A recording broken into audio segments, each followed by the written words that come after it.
Muy buenas tardes, estimados televidentes y radioyentes. Es una disputa a trompadas, así le hemos puesto a nuestra mesa redonda de hoy dedicada a las elecciones de Estados Unidos, porque estaremos ahondando en los últimos acontecimientos de esta contienda electoral, los altos niveles de suciedad con que se ha llevado esta contienda electoral, el propio asombro de la propia opinión pública norteamericana sobre lo que ha estado ocurriendo, el ataque de Donald Trump a los medios de comunicación y el análisis del papel que estos han jugado dentro de la contienda electoral, por supuesto, los dineros y otros detalles que estaremos analizando en nuestro programa de hoy. Para ello me acompaña esta tarde en el panel nuestro colega Reinaldo Taladriz Herrero, periodista de la Mesa Redonda, y también está con nosotros el colega Sergio Alejandro Gómez Gallo, jefe de la redacción internacional del diario Granma. Con ellos estaremos compartiendo las opiniones en los próximos 55 minutos de programa. Ustedes los invito a que nos sigan para que conozcan más de lo que está sucediendo en la contienda electoral de los Estados Unidos.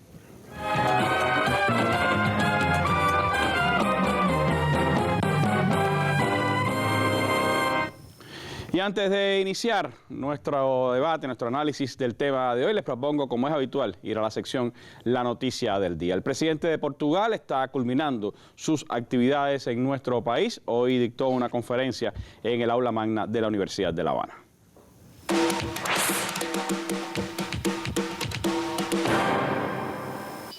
El mandatario luso afirmó que las relaciones con América Latina son una prioridad para la política exterior de Portugal y señaló que los lazos históricos y culturales son la base para el desarrollo de los vínculos con muchas potencialidades. Y les digo que la relación de Portugal con América Latina y también con Cuba es sobre todo una relación del futuro. El futuro porque no es posible ignorar el potencial social y económico de los países latinoamericanos, que muchos de ellos se encuentran en un proceso de integración regional y subregional, que Portugal sigue muy de cerca. Ante un nutrido auditorio, Rebelo de Sousa reiteró el rechazo de su país al bloqueo que impone Estados Unidos contra Cuba. Portugal se ha pronunciado siempre contra el bloqueo norteamericano contra Cuba.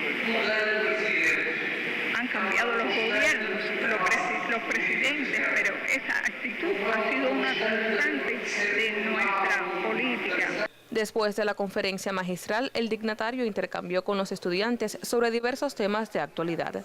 Yaritza Hernández Barrera, Sistema Informativo de la Televisión Cubana.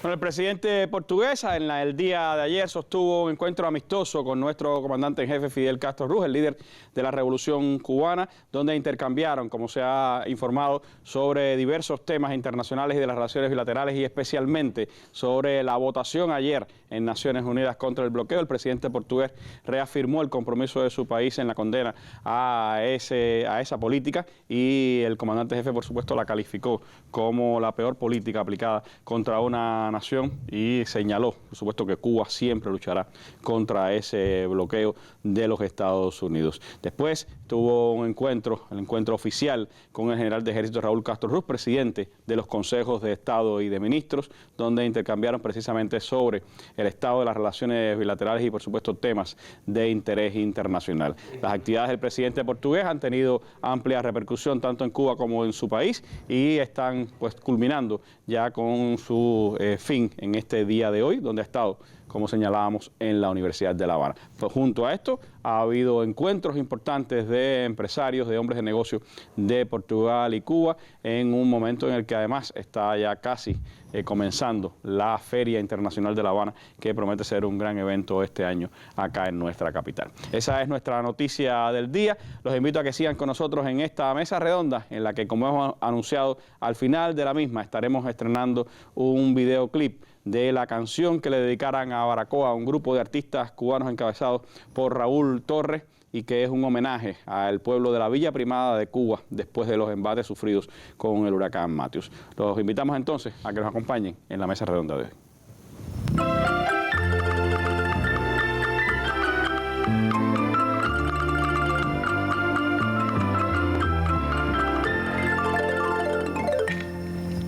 Bueno, la contienda electoral norteamericana, ya estamos a menos de 15 días prácticamente de que se decida esta contienda electoral. El 8 de noviembre tendrán lugar los comicios, martes, el segundo martes de noviembre, y en esa fecha pues ya estará ejerciendo el voto una buena parte del electorado, porque algunos ya en este minuto lo están haciendo. Eso podremos comentar un poco más adelante con nuestros invitados, pero yo les propongo comenzar, Taladrí y Sergio, con un material que ustedes nos han visto, pero que les puede dar quizás algunos elementos para nosotros motivar el análisis. Es un material de internet donde hay muchos análisis de diferentes fuentes, de diferentes maneras. Este es de un sitio que se dedica un poco a hablar de las conspiraciones y de cómo está la conspiración detrás de la política. Pero les propongo ver las razones que les pone, las 10 razones que expone por las que Trump no será el presidente de los Estados Unidos. El magnate norteamericano Donald Trump ha sido elegido como candidato a la presidencia por el Partido Republicano y se enfrentará en las elecciones a la candidata demócrata Hillary Clinton. ¿Pero qué tan posible es que Trump llegue a ser presidente? Te enumeraré las 7 razones por las cuales Donald Trump no ganaría las elecciones presidenciales, siendo un títere para que su contrincante triunfe.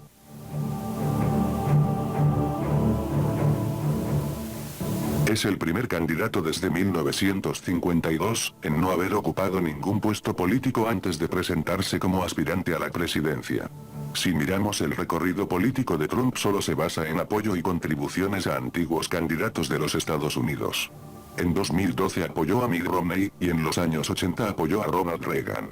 Aún así tiene excelentes relaciones con Israel y sus políticos, siendo una persona influyente en ese país. Así que, Hillary tiene mucha más experiencia política que Trump. El mandatario ruso Vladimir Putin ha elogiado en varias oportunidades a Trump como un hombre muy brillante y talentoso. A lo que Donald Trump ha respuesto agradado con estas palabras diciendo: siempre es bueno que la gente te llame brillante, especialmente cuando la persona que lo hace dirige Rusia. Si lo analizamos bien, Rusia y Estados Unidos siempre han tenido confrontaciones globales, por negocios que les conviene a la élite estadounidense, pero en palabras de Trump ha expresado que ese ciclo de hostilidad debe terminar, y con su ayuda, terminará pronto. Sería bueno para ambos países, dice Trump. Esto nos da a pensar que no convendría a la élite estadounidense que los enfrentamientos políticos entre Rusia y Estados Unidos terminen, por varios intereses financieros. ¿Acaso Trump estaría en contra de la élite suprema estadounidense? Esto sería un gran problema para su posibilidad presidencial. Donald Trump es un populista con un discurso incendiario contra las jerarquías económicas y políticas. Defiende, entre comillas, los intereses de los estadounidenses, atacando a mexicanos y musulmanes radicalmente. Para nadie es un secreto que el voto latino en Estados Unidos es una minoría significativa y que Donald Trump ha perdido, gracias a sus polémicos discursos, descalificando a los mexicanos y latinos. Esto sería una maniobra de populismo para crear polémicas que le restarían votos, y se los daría a su contrincante Clinton, dando a especulaciones sobre si Trump sería un títere para asegurar el triunfo de Hillary, ya que esta se vería como mejor opción. Esto según las estadísticas del electorado estadounidense, que tiende a preferir centristas moderados y no populistas de ultraderecha como Trump, para ocupar la Casa Blanca. Para el diario británico The Economist, sería un riesgo global que Donald Trump llegara a la presidencia estadounidense, advirtiendo que la llegada del magnate a la Casa Blanca podría quebrantar la economía global y aumentar los riesgos políticos y de seguridad de Estados Unidos. Trump ha sido hostil a los tratados de libre comercio, especialmente al de China, a quien ha llamado un país manipulador de divisas. Lo que llevaría a una crisis financiera entre ambos países. Otro factor es su actitud de extrema derecha sobre temas como el yihadismo en Medio Oriente, que podrían desencadenar en más odio contra Occidente, y esto pondría en riesgo la seguridad de Estados Unidos. En el tema financiero, las élites tendrían varios problemas con Trump, pero en su gran negocio de la guerra e invasión a otros países, tendrían a alguien a favor para sus intereses, así que es incierto hacia dónde se inclina la balanza de Trump en beneficio a la élite norteamericana, o en su contra. Los escándalos han sido parte de toda la campaña de Trump, al cual se le ha llamado paranoico, xenófobo, y profundamente marcado por un racismo de la tradición esclavista, anti-inmigrante. Incluso ha llegado a ser comparado con Benito Mussolini, fundador del Partido Fascista Nacional de Italia, y gran aliado de Adolfo Hitler durante la Segunda Guerra Mundial. Pero, ¿realmente esto ha afectado la campaña de Trump? Según expertos, su discurso radical y explosivo ha tenido eco en los votantes estadounidenses por temor a la violencia en los últimos días, haciendo que se vea como un líder que impone autoridad y mano dura con temas de la seguridad ciudadana. Por otro lado, los sectores conservadores rechazan el discurso de Trump y se inclinan a la candidatura de Hillary, que para muchos tiene la mayor posibilidad de ganar. Y obviamente, ¿quién no la tendría, si la élite estaría detrás de su candidatura? Donald Trump es una persona hostil, y su tendencia militar hacia Medio Oriente, prohibiendo a todos los musulmanes entrar a Estados Unidos, podría convertirse en una poderosa herramienta para provocar una guerra entre ambas regiones, desencadenando una posible guerra de odio, y en el caso más extremo una tercera guerra mundial. Cosa que a la élite le gustaría, pero que con Trump sería más difícil de controlar a su favor, por las inciertas acciones de Trump y su oposición en contra de jerarquías económicas. Por ello se inclinarían hacia Hillary para liderar acciones militares a favor de la élite, ya que ella ha servido más en la guerra en Medio Oriente y su experiencia a favor de la élite no les dejaría dudas para favorecer sus intereses. Para muchos, la virtual ganadora sería Hillary Clinton por su cercanía a la élite, además de tener más experiencia política que Trump. Puede que para muchos Trump esté en contra de la élite, o para otros sea un títere puesto para asegurar el triunfo de Hillary, pero nada está escrito, así Hillary esté en la famosa portada del diario The Economist, cabe siempre la posibilidad de un evento inesperado que incline la balanza de la opinión, como la aparición de un escándalo que comprometiese a Clinton, o un acto de terrorismo en suelo estadounidense que arrojara más votantes estadounidenses hacia el discurso guerrerista de Trump. En mi opinión, Hillary está más cercana a la presidencia por la desacreditación de los medios a Trump, además de su incitación al odio y a no favorecer a las jerarquías económicas mundiales, razón por la que la élite Illuminati y sus intereses se verían en riesgo, pero cabe la posibilidad que Trump esté de su lado también, cumpliendo un papel actoral, siendo el títere para que Hillary quede como mejor opción y gane la presidencia. Bueno, un video provocador, un video de muchas teorías, de muchas conspiraciones, pero creo que es bueno para mover el debate. Daladri, ¿qué piensas de esto? ¿Crees que efectivamente esas 7, yo dije 10, pero se pueden decir hasta 10 razones, pueden estar marcando o no una derrota de Donald Trump? ¿Crees que es un títere de esa élite para que gane Hillary, o crees que efectivamente fue el candidato que las condiciones hoy políticas llevaron a que liderara al Partido Republicano? A ver, yo estoy de acuerdo con que no debe ganar, no. Pero lo que hay algunas de las causas que no comparto. Por ejemplo, él sacó 14 millones de votos en la primera republicana precisamente porque el desgaste que tiene el establishment es tan alto que 14 millones de personas, que muchos de ellos no hubieran votado, que se quedan el 50% que no votan, votaron contra alguien que no es político, que no ha tenido cargo, que dice que va a acabar con el sistema, que es billonario, que no viene a la cosa de que voy al gobierno a hacerme de contratos y relaciones para cuando salga. Precisamente esa es una de las cosas que lo mantiene a él. Incluso de los anuncios que están poniendo ahora en televisión, una buena parte de ellos es eso. El hombre que nunca ha sido nada en Washington, la otra ha estado en esto, ha sido esto y esto en Washington, apelando a que más del 80% de los norteamericanos rechazan la labor de su Congreso, o sea, de lo que se considera el político tradicional. Yo pienso que eso haya funcionado al revés, no por él, sino por el desgaste de la clase. Con relación a las invasiones, mira, el problema con Trump es que ha cambiado de posición ya en 11 temas, incluyendo el cubano. Aquí lo dijimos ya en una ocasión. Sí, por cierto, ayer se paseó por el museo ese de la Brigada Mercenaria y tratando de expresar su opinión. Pero volvemos a lo cubano. mismo. Él se presenta y se sigue presentando como enemigo a invadir países, enemigo a la invasión de Irak. Acusa a Hillary, usted votó por la invasión de Irak. Hoy dijo, el capitán, la familia que perdió al hijo, los musulmanes que perdieron al hijo, que hablaron en la Convención Demócrata, él estaría vivo conmigo porque yo nunca hubiera invadido Irak, ella sí. Pero hay que ver si después, como mismo hizo Bush con el Nation Building, la reconstrucción de países, hace lo contrario una vez en el gobierno. Eso no lo sabemos. Pero hasta ahora se presenta al revés, como enemigo. Incluso cuestionamos hasta la existencia de la OTAN. Digo, si no pagan, no los defendemos. Y los otros, mejor les damos las armas nucleares para que se defiendan ellos mismos, porque nos cuesta mucho defender a Corea del Sur y a Japón. cosa que ha alborotado el planeta como funciona hasta ahora en términos políticos. Pero es que también ha llegado a decir, Rusia está atacando el Estado Islámico, Irán está atacando el Estado Islámico, entonces, ¿cuál es el problema? Colaboremos, y eso le han caído arriba. Lo de la relación con Putin le ha hecho daño, porque en la política americana tiene que haber villanos. Si no es comunista, es ruso, o es chino, o es iraní, tiene que haber villanos, alguien malo, simplificando un poco la terminología.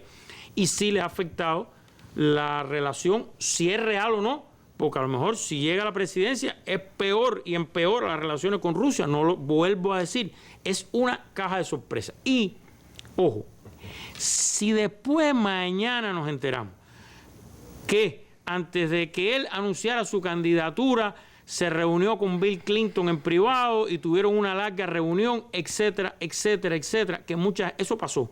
Pero mucha gente pensó que era tipo Ross Perot, el tercer candidato. Sí, tratar de quitarle votos al Partido Republicano. Exacto. Si después nos enteramos que hubo algo de eso, nos enteraremos o no. Esas son las cosas que quedan en ese terreno entre teoría de la conspiración y realidad.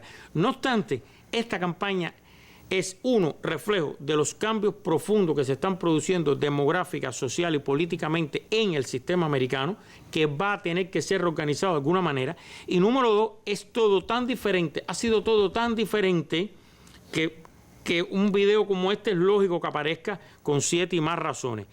Y lo otro es que la señora Clinton es una candidata tan vulnerable, tiene tantas vulnerabilidades en términos de una contienda política en Estados Unidos, que hay quien dice eso, solamente un hombre como Trump permitiría que ella estuviera ganando con todas las vulnerabilidades que tiene. Una candidata que, como el mismo video dice, es la políticamente más preparada. Como el propio Obama llegó a decir, el propio Obama llegó a decir, es la candidata en los últimos tiempos que con más preparación puede llegar a la presidencia de Estados Unidos, pero a la vez esa larga carrera política le ha hecho tener muchísimas vulnerabilidades. Es la más investigada de la historia, los escándalos del marido, los escándalos financieros, la Fundación Clinton, los emails, que si fueron los rusos los que dieron los emails y que si ahora Ecuador le cortó internet a Sánchez en la embajada para que no siguieran eso, todo eso le da muchas vulnerabilidades me refiero a lo que dicen los emails de Will, sean inventados o no por los rusos. No hay tiempo ya de comprobarlo, de demostrarlo, suponiendo que eso hubiera sido así, que nadie lo ha demostrado, que sea una operación rusa o no. El hecho real es que los emails dicen cosas que en cualquier otra campaña le hubieran hecho un daño muy grave a cualquier candidato. Lo que pasa es que el escándalo de los videos sexuales de Trump y otras cosas que han ido sucediendo, pues opacan esos temas que son más profundamente políticos, en el caso de Hillary, que los de Trump. Pero es parte también de que esto es más show que política al final, y de eso podremos hablar un poquito más adelante, pero me gustaría escuchar tu visión. ¿Qué piensa Sergio de esta opinión, ¿no? Un poco, y de que cómo ves este resultado de la contienda electoral, aunque más adelante Talarí nos hable de encuestas y probar el resultado. Randy, creo que estas 7 razones nos pueden servir para ver el asunto desde una óptica, desde un cambio de óptica. Pero considero que la premisa sobre la que está sustentado el material es errónea. La premisa es que la élite norteamericana, ese 1% de que nos vienen señalando desde hace algunos años, está en plena capacidad de mover los hilos totalmente de la sociedad, incluso fingir un candidato para que otro candidato sea el que lo asuma. Y creo que el mensaje de estas elecciones es el contrario, que hay profundas fracturas como las que señalaba Talarí en la capacidad que tiene ese 1% de seguir haciendo las cosas como las venía haciendo la fractura de la sociedad también está reflejada en la fractura de esa élite del 1%. Exactamente, en la élite, y sobre todo, pero más que todo, es en el diálogo entre el 1 y el 99. Yo no creo que exista tanta fractura entre ese 1% como en su capacidad de dialogar con el resto de la población, que cada vez ve más claramente la fractura que existe entre ellos y su realidad. Y como vemos en esta elección, como fue el fenómeno de Bernie Sanders, como es el propio Donald Trump, son aristas o salidas distintas a esa crisis de la política. Y hay personas que han comparado a Donald Trump, al fenómeno Donald Trump, que saber sus resultados nos va a ayudar mucho a entender cuál va a ser el futuro de ese país y de ese país que es tan importante en el contexto de las relaciones internacionales, aunque no el único importante, como ellos suelen decir. Se nos va a ayudar mucho a entender qué va a pasar con este hombre. Algunos lo han llamado el Frankenstein de la política, porque ante una crisis como la que se suscitó y con el 34% del electorado norteamericano general diciendo que no está ni a favor ni de Donald Trump o no lo considera presidencial. Exactamente, no tiene una buena opinión ni siquiera ni de Donald Trump ni de Hillary Clinton. Es decir, solo el 34% tiene buena opinión de ellos. Es decir, el resto, el 66% está totalmente desencantado, en cierto sentido desencantado de este electorado. Nos habla de por qué camino va este hombre. Entonces este sería el Frankenstein que incluye dentro de sí mismo xenofobia, racismo, el hombre hecho a sí mismo, que es una idea que tienen los norteamericanos bastante asentada, el empresario que está por fuera de la política, como decía Donald Trump, pero que está exactamente con esas características, pero que se ha convertido en el posible asesino de sus propios creadores, y que es lo que temen algunos dentro del partido, que han comenzado a separarse. Hay que ver la lista de las principales figuras del partido, de candidatos presidenciales republicanos que se han totalmente separado de Donald Trump. Algunos de ellos incluso han dicho que votarían por Hillary ante la situación, ante el escenario que tienen, es decir, un republicano de altos quilates, como puede ser la propia familia Bush, que se ha decantado por votar por Hillary, o algunos que tienen más compromiso, como el líder de la Cámara, como el speaker de la Cámara, Paul Ryan, que le ha quitado su apoyo, pero no ha llegado al extremo de decir que va a votar por Trump. Sí, ahora, Cejito, por esa misma fractura que tú hablas del 1 y el 99%, hay algunos analistas que dicen que hay que ver el resultado final de las elecciones y que si no hay una diferencia notable en el resultado final entre Hillary y Trump, se puede estar abriendo una nueva era de hacer política a la manera extraña y sucia con que Trump ha llevado esta campaña, ¿no? Incluso, Randy, incluso en las dos formas habría. O sea, si íbamos a plantearnos el escenario de si él coge muy pocos votos, y esos votos son estos grupitos radicales que él ha atraído de bajo nivel educativo, que se han llegado con una retórica que es rosa o es prácticamente fascista, él también sentó un grave precedente al decir que no estaba seguro o que no aceptaba los resultados, no sabía lo que iba a hacer, si aceptar o no los resultados de unas elecciones en las que ganara Hillary Clinton. Es decir, es un candidato jugando con el mono y no con la cadena. Pero fíjate, aquí hay una cosa. Sí. Esa pregunta es muy importante. ¿Qué va a pasar el 9 de noviembre? Primero, Trump va a sacar el 40% de la gente que vote. Ahí, que no es despreciable. Es más... Para la política norteamericana, ¿no? Ya ese 40% es el 40% del 25% que vota, pero... Del 50 va a sacar el 40, pero a lo mejor vota un poquito más de gente por la polarización. Esto es más complicado. Ya trascendió esos grupos. Esa base original de apoyo ya la trascendió. El sentimiento anti-establishment es demasiado fuerte ante lo que se considera un político tradicional. Entonces, ese 40%, ¿qué va a hacer el 9 de noviembre? Que juega con eso de que no sé si acepte los resultados o no. A él le han caído arriba mucho con eso, pero ¿cuál es la diferencia entre lo que pasó en el 2000 y que él no acepte? Lo mismo, claro. No acepto. Y también eso ha pasado varias veces en la historia política de Estados Unidos. Pero el establishment, a través de la prensa, le ha caído con eso. Lo que pasa es que cuando las del 2000, un Albert Gore obediente simplemente dijo, bueno, acepto los resultados, aunque pudo haber pataleado más, ¿no? La historia de Estados Unidos todavía, exactamente, sí. Llegaron a la Corte Suprema y tuvieron un mes el país aquel por 537 votos. Realmente Gore no encabezó un movimiento contra No, él no iba a hacer eso nunca. Aquello que lo comparan con él. Por eso, sí creo que ha dicho por primera vez, y no acepto acuérdate que una parte de esa base electoral, ese 40% de gente que va a votar por él, aunque pierda, son gente que algunos han llegado a esos extremos que dice Cejito, se han atrincherado, desconocen la existencia del gobierno federal, no pago más impuestos, no acepto un gobierno que me dirija, etcétera.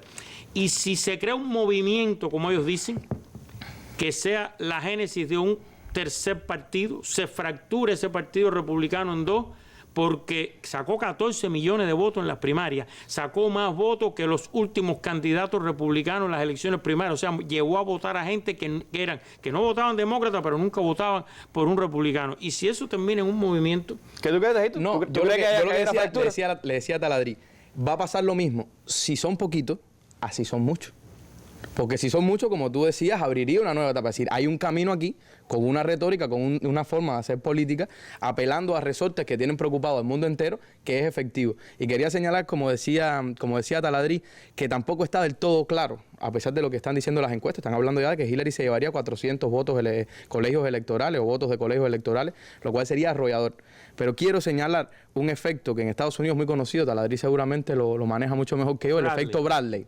No sé si lo has mencionado aquí antes, que es aquel candidato a la gobernación de California que iba en la delantera en todas las encuestas y que cuando llega el día de las elecciones pierde, porque era negro. ¿Qué es lo que sucede? Nadie dice en una encuesta, ni nadie reconoce en una encuesta abierta que es racista. Y nadie reconoce que su principal razón y su principal motivo para el cual votar en contra de ese candidato es que es racista. Entonces hay poco, con esta campaña tan sucia, con este candidato hablando obscenidades de las mujeres y con estas características, mucha gente en público puede no aceptar que reconoce a Donald Trump, pero en privado ir y votar. Y quiero recordar que es una cosa que se vivió también, estas mayorías silenciosas recientemente en Colombia. Es decir, las encuestas daban 60% para la victoria del sí, y nosotros tuvimos la oportunidad de recorrer una parte de ese país y ver que había un gran movimiento a favor de la paz. Y silenciosamente, y sin siquiera tener el apoyo de los medios, la campaña del no, la gente salió y votó por el no. Hay que tener mucho cuidado con lo que ha pasado últimamente en el mundo y ver estas elecciones también con esa óptica. Pero para terminar esta idea, y lo otro es que pierde las elecciones, no haga nada de esto, y lo que mucha gente ha dicho, ha promocionado su marca comercial, los hoteles Trump, las cadenas Trump, los casinos Trump, ha tenido una publicidad gratuita que no tiene cómo pagarla, se retira su vida de millonario si lo es o no, o billonario si lo es o no, y no pase nada. Eso también. Bueno, eso es parte también del rédito que deja una campaña política.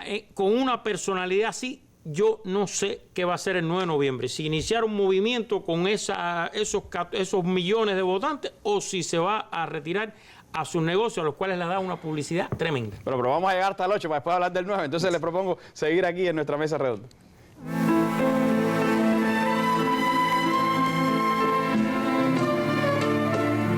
En la gran democracia de Estados Unidos, la mitad de los que tienen derecho a votar no están inscriptos. De los inscriptos, la mitad no vota. Y solo el 25% de los electores eligen a los que gobiernan. Fidel Castro Ruz, 15 de octubre de 2008. Reflexión: lo insólito.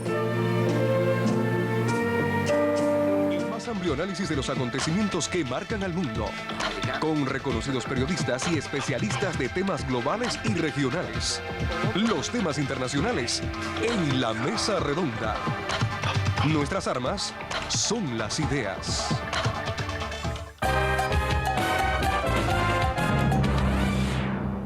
Bueno, en esas paradojas de la política norteamericana, el Congreso es la institución más vilipendiada por los norteamericanos en este momento, el que peor opinión cosecha entre los norteamericanos. Sin embargo, hoy la reconocida organización Center for Responsive Politics ya pronosticó que la campaña del 2016 costará $6.600 millones, unos 86,5 millones más que en el 2012 si se ajusta a las cifras de inflación que crecen cada año. Cada elección general, dice este centro, en Estados Unidos se vuelve más cara que la anterior y este año no será la excepción. Pero por segunda vez consecutiva, la gran mayoría de los dólares no se concentrará en la disputa por la Casa Blanca, sino en la disputa por el Congreso. $6.600 millones en estas elecciones. Unas elecciones que, como se señalaba, han estado signadas sobre todo por la controversia con Donald Trump. Y previo a estas elecciones, ya quedando pocos días, sigue la controversia. Acaba de generar también nuevo rechazo entre la comunidad latina por haber calificado como Batman a los mexicanos. Bad hombres here and we're going to get them out. Bad hombres, dijo en inglés y español. Hombres malos que vamos a sacar de aquí, lanzó Donald Trump. Palabras que explotaron en la cabeza de Fidel. Dice que trabajó 6 años indocumentado en California, pero hoy trabaja junto a un presidente de los Estados Unidos. Es barrendero en el Parque Abraham Lincoln de la Ciudad de México y ve a Trump como un racista. No quiere a los mexicanos ni a los morenos. Trump insistió en la construcción de un muro en la frontera, pero bad hombres, según esta analista, es una vieja frase de películas del oeste de desprecio hacia los mexicanos, con la que Trump ofendió otra vez a este país.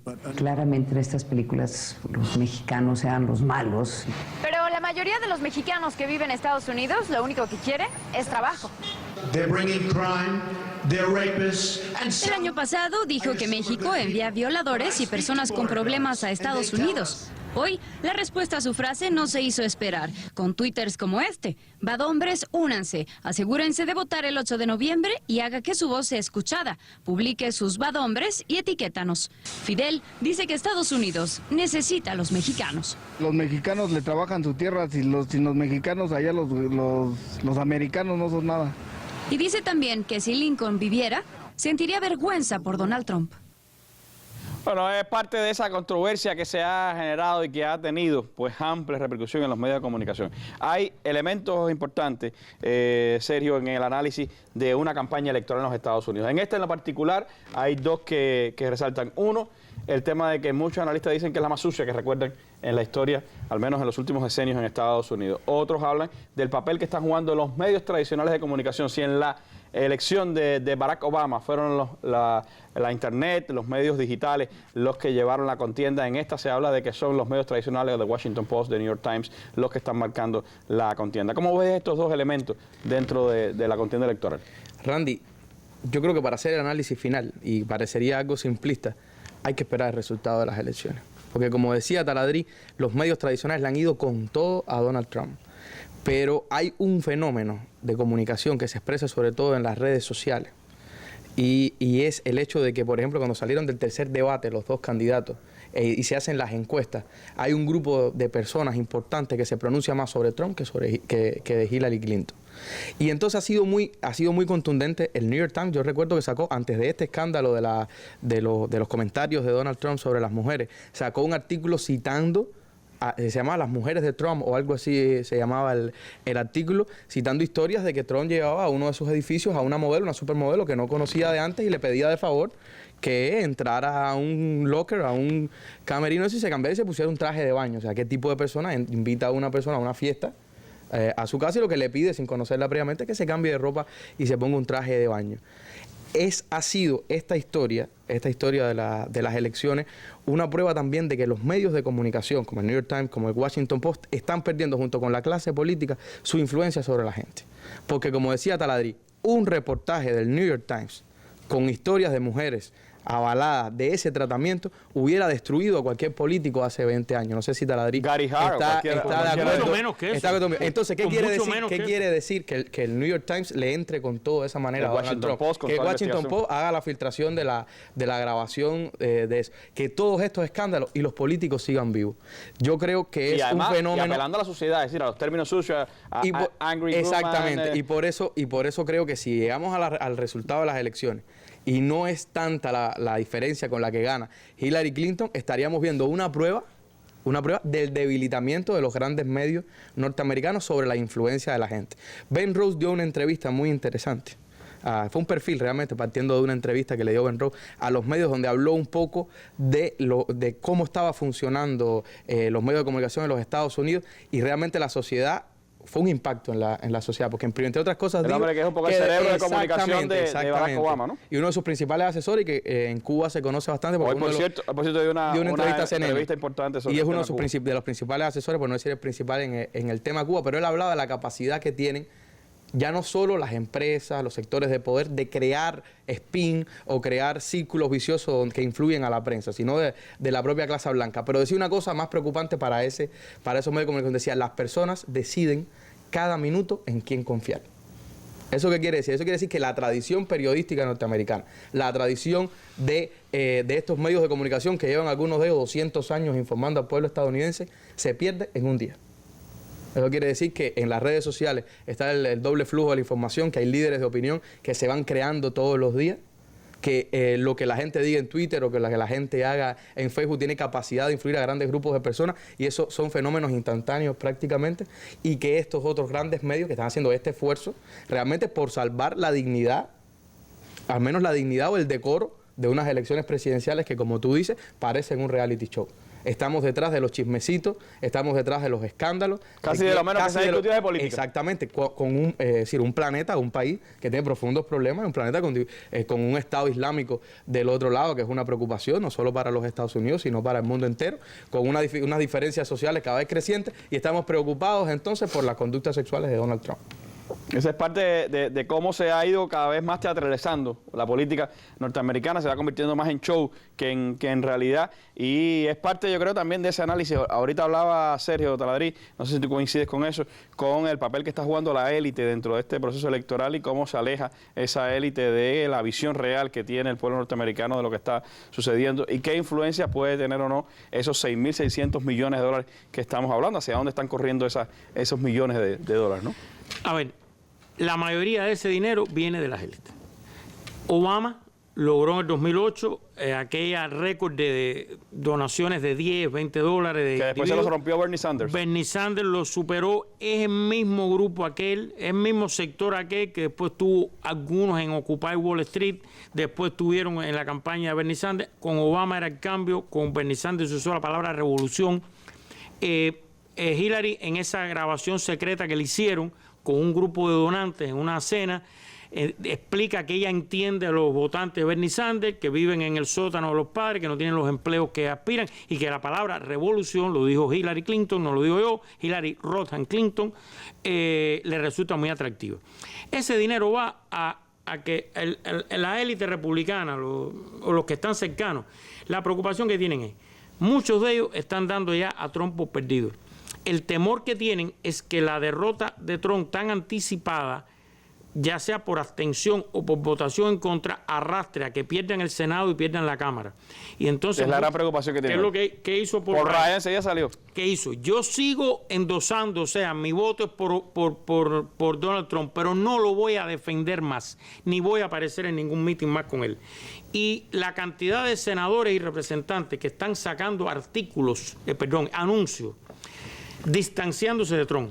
Yo no estoy con Trump. Y la cantidad de anuncios demócratas contra rivales republicanos presentándolos con Trump, llegando incluso un caso ayer en la Florida, por cierto, con un congresista republicano que le hicieron un Photoshop de él con Trump, que no era real.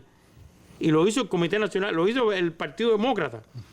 Y era falso, pero eso te da una idea de que es la mina de oro. Si te pongo al lado de Trump, te liquido. Si te pongo al lado de Trump, te liquido. ¿Por qué?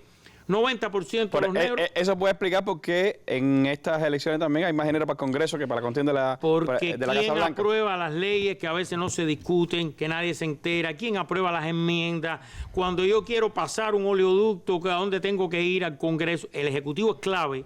Pero si ya se sabe qué va a pasar, la Cámara de Comercio de Estados Unidos está pagando un anuncio en New Hampshire a una senadora republicana que posiblemente pierda con la gobernadora demócrata, donde dice no darle un cheque en blanco a Hillary Clinton. Ya aparecieron 3 anuncios más de campaña diciendo lo que no se, de candidato al Congreso. Lo que no se le puede dar es un cheque en blanco a Hillary Clinton. O sea, están reconociendo que va a ganar y que el dinero es para mantener, ellos llaman equilibrio, contrapeso, pero también eso es los intereses que representan después en el Congreso cada uno de los elegidos, que van ahí a quien les pague los anuncios. Van ahí muchas veces. Si después dicen hay que aprobar un tratado de libre comercio, no sé qué, ese voto lo voy a tener, que es importante, que es decisivo, y así es como funciona el sistema. Ahora, esta propia controversia entonces en la presidencia puede hacer más movida la elección congresional, porque en las últimas elecciones hemos hablado, Taladri, que prácticamente casi todos los asientos están ya reelegidos, están ya determinados de mucho antes, ¿no? Hoy, y eso lo podemos hablar en otro momento, la semana que viene quizá, hoy es posible que el Senado pase a mayoría demócrata por un asiento y si hay vicepresidente demócrata, por 2. La Cámara, se decía que de los 30 asientos que necesitan ganar los demócratas para recuperar la mayoría en la Cámara, se decía que iban a ganar no más de 10, pero iban a reducir la ventaja. Cuando Paul Ryan hizo eso, después se supo que en los números que ellos están teniendo internos, porque aquí hay encuestas públicas y encuestas que se pagan, del partido, claro, pero son internas para mí, para la campaña, en las encuestas le está dando que la Cámara la podían perder por la abstención del republicano que dice, ¿para qué voy a ir a votar? Si va a ganar esta mujer, yo la odio, no quiero saber nada de ella, pero tampoco voy a votar por ¿para qué voy? Y no vota, pero es una boleta donde lo primero es el presidente y después empieza el senador, el candidato que te toca a la Cámara, más 17 enmiendas que están en tu estado que tienes que votar. Entonces, eso les puede costar a la Cámara, lo han reconocido y por eso vino esa cantidad de dinero que lo están dirigiendo casi todo a los candidatos a la Cámara, no a la campaña de Donald Trump. Trump dijo ayer que él ha puesto $100 millones de él inaugurando un hotel que está frente por frente a la Casa Blanca, que lo inauguró ayer, dijo que puso 100 millones. Ya dicen que no son 100, que son 60. Habría que sumar 60 entonces a la cuenta del centro que siempre hace esas muy buenas estudios. A lo mejor es un poquito más todavía si se sabe alguna vez cuánto de real puso él. Porque en el mundo de hoy, termina ese debate que dice Sergio, Donald Trump se fue, estuvo haciendo Twitter hasta las 3 de la mañana. Y un Twitter de Donald Trump es el equivalente de lo que era hace 20, 30 años, millones en anuncios pagado, que costaban. Y lo replican no sé cuánta gente. Y entonces la prensa al día siguiente está sacando artículos en prensa escrita, radial y televisiva a partir de los Twitters de Donald Trump. Y está teniendo un impacto eso nuevo en las nuevas tecnologías. Bueno, es parte de lo que está sucediendo en estas elecciones, pero les propongo hacer un breve alto para que Talarí se mueva a otro escenario aquí dentro de nuestro estudio para que nos hable un poco de cómo anda en este minuto la contienda en cada uno de los estados de la Unión. Este viernes, en la Mesa Redonda, los valores de Camilo. ¿Cuáles fueron las cualidades personales de Camilo que lo hicieron resaltar entre los jóvenes combatientes revolucionarios? ¿Qué legado le dejó a nuestro pueblo y a las más jóvenes generaciones? Estas y otras preguntas sobre los valores de Camilo Cienfuegos serán puestas sobre la mesa en el programa que este viernes a las 7 pasado meridiano transmitirán Cuba Visión Internacional y Radio Habana, Cuba. El canal educativo retransmitirá esta mesa redonda al final de su emisión del día. Mesa Redonda. Nuestras armas son las ideas.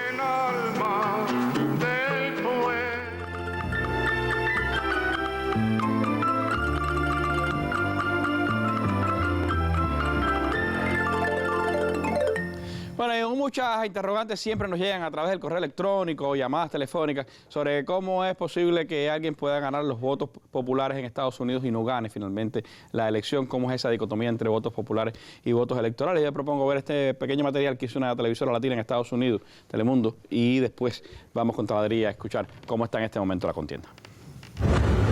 Para ponerlo de manera más simple, el colegio electoral es el grupo de personas que elige el presidente en Estados Unidos. Un momento. ¿No que todos íbamos a participar en la elección entre Hillary Clinton y Donald Trump? Bueno, la verdad es que sí, pero es un poquitito más complicado. Todo está definido en la Constitución, más específicamente en el artículo 2, sección 1, cláusula 2. Allí se especifica que el número de electores debe ser el mismo de los legisladores que hacen parte del Congreso. Es decir, son en total 538 electores que representan 435 representantes a la Cámara, 100 senadores y 3 electores del Distrito de Columbia. Pero entonces, ¿cuántos votos electorales tiene cada estado? Eso depende del número de congresistas que tiene cada estado. ¿Y eso cómo se determina? Pues es una combinación entre población y capacidad económica, como una pesa. Entre más gente tenga un estado, mayor su capacidad económica y por lo tanto más número de congresistas, más votos electorales. Digamos que usted vive en California, el estado con más población y que cuenta con 55 votos electorales. Si su candidato gana el estado, se lleva todos los votos electorales. Si pierde, se lleva 0. Es por eso que si los candidatos centraran sus esfuerzos por ganar estados con mucha población, como Texas, Florida y Nueva York, sería suficiente para quedarse con la presidencia. Y es aquí donde se pone más complicado, como en el 2000, que un candidato tenga más votos populares, pero pierda porque tiene menos votos electorales. Piénselo de esta manera, un candidato puede ganar la presidencia de Estados Unidos y sale vencedor en estos pocos estados y no obtener un solo voto en el resto. La clave en las elecciones está en esta cifra, 270. El primer candidato en lograr 270 votos electorales será el próximo presidente de los Estados Unidos. Bueno, 270 votos electorales, ese es el resultado que necesita alguien en Estados Unidos para ser presidente. ¿Cómo llega? Eso ya es otro camino. Pero en este momento, Talarí, ¿hay 270 votos electorales para uno de los candidatos o no? Hoy sí. Y te propongo ahorrar tiempo, entrar directo en vena, como se dice. Vamos primero al voto popular, que ya se explicó bien ahí, que no decide. Vamos a poner primero en pantalla. Hoy se mantiene sostenido unos 6 puntos de diferencia Hillary Clinton sobre Donald Trump en votación popular. En estos momentos, Obama sobre Mitt Romney apenas tenía 1 punto de ventaja o menos. Y eso, aunque no decide, sí da una idea de por dónde va. O sea, en este mismo momento, menos de 1% tenía, 1 punto de ventaja tenía Obama sobre Romney en votación popular. Pero sostenido está sobre 6, 5 y pico, 6, se mantiene en votación popular. Ya sabemos que no es la que decide, deciden los votos electorales. Y ahora quiero hacer un homenaje a un contribuyente de tuyo, de tu sitio, Randy, de Cuba Debate, el doctor Néstor del Prado. Este es un sitio hecho al doctor Néstor del Prado que le preocupa que esto sea un poco absoluto, estos análisis, con razón. Él es matemático, era bueno. Este es un sitio Y este mapa que vamos a ver a continuación lo hace un matemático que creó un equipo donde están historiadores, psicólogos sociales, matemáticos, encuestadores, politólogos. ¿Y qué hacen? Hacen 10.000 combinaciones que van a computadora en cada estado. Y entonces, ¿qué hacen? Probabilidades matemáticas, pero alimentadas con la información desde el psicólogo, el politólogo y todo el mundo. Hacen 10.000 combinaciones matemáticas por estado. Hoy, de acuerdo a esas 10.000 combinaciones que se hacen de distintas maneras, Hillary Clinton tiene un 83% de probabilidad de ganar las elecciones y Donald Trump un 17% matemáticamente hablando. Pero si vamos a los estados indecisos, los que nadie sabe qué va a pasar, vamos por orden. Florida, a ver, la tocamos y salió, ahí está.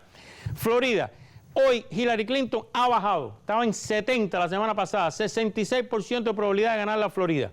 Vamos ahora a Carolina del Norte, el otro. Hillary Clinton tiene 66%, 66.5% de ganar Carolina del Norte. Vamos al famoso Ohio. Aún ahí Hillary Clinton está en 51.5% de ganar Ohio.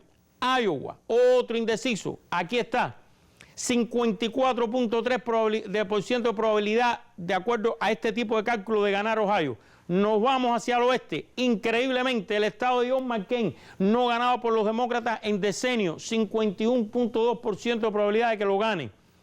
Y nos vamos al lado, a Nevada, donde está Las Vegas, 67. Esta es la nueva Florida. Se está dando una composición demográfica parecida a la de la Florida. Nevada, por cierto, tiene la tercera concentración de cubanos en Estados Unidos ya, solamente superada por el condado Miami-Dade y Union City en New Jersey. 67,8% de probabilidad de Hillary de ganar Nevada. Y lo más increíble es aquí en Utah. Apareció un candidato independiente que es mormón, que es la religión predominante ahí, que fue un oficial de la CIA anterior, y puede que le dé el estado a Hillary Clinton o a él mismo. Sí, hoy estaba viendo que en CNN daba a ese candidato independiente como el ganador en el estado. Ahora, que sería una sorpresa, que al final no va a ganar. Y le dan un 71% a Donald Trump. Si esto se da así, matemáticamente, que está basado en los números, eso se actualizó, Yaima lo actualizó hace una hora aquí, se va actualizando.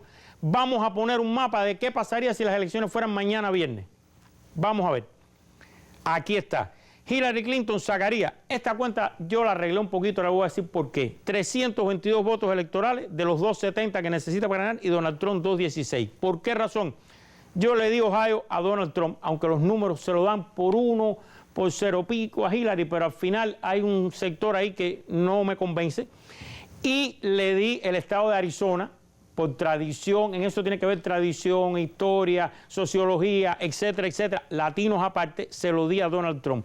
Cuando usted suma estos dos estados, y Iowa también yo se lo doy a Donald Trump, ese voto rural conservador también, se lo di. Entonces, ellos dan 333. Si tú te guías por los números, Hillary gana aquí, gana en Ohio y gana en Iowa. Pero yo, dándole esos 3 votos, le doy 322. Hillary solamente necesita ganar Minnesota, que es seguro, y puede perder Florida, puede perder Carolina del Norte, puede perder Ohio, puede perder Nevada y aún así gana. Esa es una demostración, Talarí, ese propio mapa de lo complejo de ese proceso electoral, de la manera indirecta realmente que es la elección. Hay menos azul que rojo, sin embargo el azul es el que va a ganar la presidencia. Claro, porque qué cantidad de población vive en Wyoming y qué cantidad de población vive en California. Entonces, de acuerdo a eso también se hace la cantidad de representantes que tengan. Pero lo peor no es eso. Lo peor es que un estado como California, Hillary Clinton saca 500 votos más que Donald Trump, o sea, nada, y se lleva los 55 votos electorales, que mucha gente considera que hay que reformar la Constitución y hacerlo proporcional, o sea, que ella se lleve el 51% de los votos y el otro se lleve el 49% de los electores, o sea, que los 55 se dividan, que no sea absoluto, lo cual sería más relacionado con el voto popular que vimos al principio. Esta es la situación que hay hoy. Si me preguntas, te digo, hace una semana era imposible que Donald Trump ganara, sin embargo, hoy, quizás por la mayoría silenciosa, Cejito, que es la que dicen que hizo ganar a Nixon abrumadoramente en el 72, que es como le llaman, efecto Bradley o mayoría silenciosa. Yo te diría que hace una semana era imposible. Hoy yo lo veo improbable, pero no imposible, porque ha avanzado en varios estados. En Florida, en Nevada y en Ohio ha avanzado. Entonces, ¿hay incertidumbre todavía? esa mayoría silenciosa que no va a los actos, no participa, no le gustan las encuestas, si la encuestan a lo mejor dicen algo que no es así. Esa mayoría silenciosa, cuando el país parecía que se caía por las protestas de la guerra de Vietnam, etcétera, en el 72 le dio a Nixon 49 de los 50 estados en el año 72. Trampas aparte, que realmente hay quien dice, si a Hillary le hubieran aplicado lo que le aplicaron a Nixon en investigación, estuviera liquidada. Lo que pasa es que esa mayoría silenciosa hay que ver si acude o no a las elecciones. Pero ¿cómo ve Sergito, esta presentación de Taladri? ¿Qué piensas del resultado? Bueno, yo creo que las encuestas, lo que pasa es que ahí nos estamos guiando, y eso, matemáticas aparte, nos estamos guiando por lo que dicen las encuestas, y lo que estamos planteando es la posibilidad de que las encuestas no sean correctas. Creo que para dar un poco de conclusión a lo que decía Taladri, tenemos que volver al 9 de noviembre, a qué va a ser el que resulte presidente de los Estados Unidos para hacer frente a una crisis en la política que hay en ese país. Hillary Clinton, vamos a suponer que sí, que gana las elecciones, incluso lo gana con un amplio margen. Tiene de un lado esa campaña de Bernie Sanders y esa revolución que ella dijo, no es de, yo sé que la revolución no es mía, la revolución es de ustedes. Y tiene que hacer frente a un periodo más liberal dentro de los Estados Unidos y asumir una carga social mayor, porque es lo que le está reclamando a educación, salud, que le está reclamando ese electorado norteamericano. Pero también tiene a este otro sector. Tiene a este preocupante sector de bajo nivel cultural que no tiene un título universitario, que está dispuesto a aceptar como excusa de los problemas que tiene en su país que los mexicanos son bad hombres, que los emigrantes en un problema mundial que ahora con la migración desde Oriente Medio no se le puede recibir en un país que el padre de Donald Trump es ucraniano, exactamente, es inmigrante, romper esa tradición que existe en Estados Unidos de ser un país multicultural, enfrentar a unos con otros, porque habría que ver, no es solamente cuando Donald Trump no es cuando dice que no va a dejar entrar a los musulmanes, es el problema de cuántos musulmanes ya viven en Estados Unidos y lo que le está diciendo es, yo no voy a entrar a dejar a tu mamá, ni a tu tío, ni a tu papá, ni a tu abuelo, y no los voy a dejar entrar a los Estados Unidos, y voy a cerrar y blindar este país con ese discurso nacionalista. Y también hay otros analistas que se preguntan qué va a hacer Hillary Clinton si es muy grande su ventaja con el Partido Republicano. Estamos hablando de que si esto sucede con todo lo que ha explicado Taladri y la situación actual que tiene ese partido dividido en dos prácticamente, con algunos ya diciendo que van a votar por Hillary y otros que no entienden a Donald Trump, podría abrirse un escenario nuevo en la composición de los partidos políticos y en la distribución de las fuerzas de esa oligarquía. Y ahí sí viene un gran reajuste. Ahí sí sería un cambio. Si ella le da demasiado duro al Partido Republicano, puede romper el Partido Republicano y ahí sí estamos hablando de otro juego. Bueno, ya lo hizo. Eso ya lo lo está haciendo Obama también. Ya reconocieron que han tenido contacto con John McCain, que han tenido contacto con varios líderes importantes en el Senado republicano. Ya la campaña de Hillary contactó con ellos. Ya lo reconocieron que ya están hablando. Bueno, pues hay que ver. Esa es una de las grandes interrogantes que queda hacia adelante, o después del 8 de noviembre, pero por supuesto todavía hay 15 días, hay camino, casi 15 días para andar. Nosotros volveremos, por supuesto, la próxima semana a analizar este tema de interés político internacional. Le agradezco a Taladri y a Sergio que me han acompañado y nos despedimos de esta mesa redonda como anunciamos, estrenando el videoclip que ha hecho la Brigada Artística Duava, parte de los artistas cubanos que están en las zonas afectadas de Guantánamo después del paso del huracán Matthew. Una canción de Raúl Torres, Reiber Nodal y María Victoria Rodríguez que se estrena hoy en esta mesa redonda y que es un homenaje a la primera villa, a la villa primada de nuestro país. Baracoa se levanta, el videoclip con el que cerramos nuestra mesa redonda de hoy. Muy buenas noches. Es una canción que no está ensayada ni nada. La vamos a hacer aquí, una canción a Baracoa que yo quiero que ustedes piensen en un título y se lo ponemos hoy aquí el título, ¿vale? A sacochar pepino. Es rico. Mira, chamaquita, lo que te traigo. Levántate, muchacha, que un tropezón significa que hay camino. Sacudite y sonríe que ya sale el sol. Y cuenta siempre conmigo. Yo te juro, mi comadre, que no hay ciclón que desbarate tu alma. Yo vine para instalarme en tu corazón hasta que venga la calma.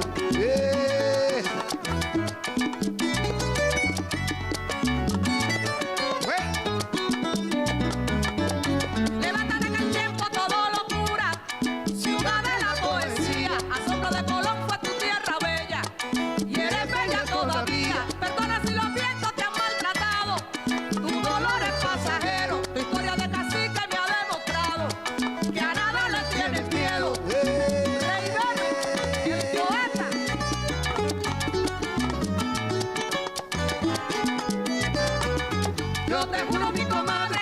ciclón que desbarate tu alma. Yo vine para instalarme en tu corazón hasta que venga la calma. Yo sé bien que el yunque lo resistió. Levántate, Baracoa, parece que tu cielo se te cayó. Levántate, Baracoa, ay, levántate y sacúdete. Levántate, Baracoa, y esa tú ahí contigo y contigo yo. Levántate, Baracoa. El cacao va a volver a florecer aquí, compadre, y yo voy a comer de nuevo bacán. Fenómeno, fenómeno. Baracoa se levanta. Escúchalo en mi garganta. Baracoa se levanta. Coge tu machete y anda. Baracoa se levanta. Uno mi alma, tu alma. Baracoa se levanta. Por eso conmigo canta. Baracoa se levanta. Con el Intratuey. Baracoa se levanta. Con el Intratuey. Baracoa se levanta. Óyelo como está. Con el Intratuey. Baracoa se levanta. Mariposita de Pedrino Fino. Baracoa se levanta. Baracoa no es Intratuey. Baracoa se levanta. Baracoa se levanta. Baracoa se levanta. Oye, con todos los que estamos aquí. Perdona si los vientos te han maltratado. Tu dolor es pasajero. Tu historia de cacique me ha demostrado que a nada le tienes miedo.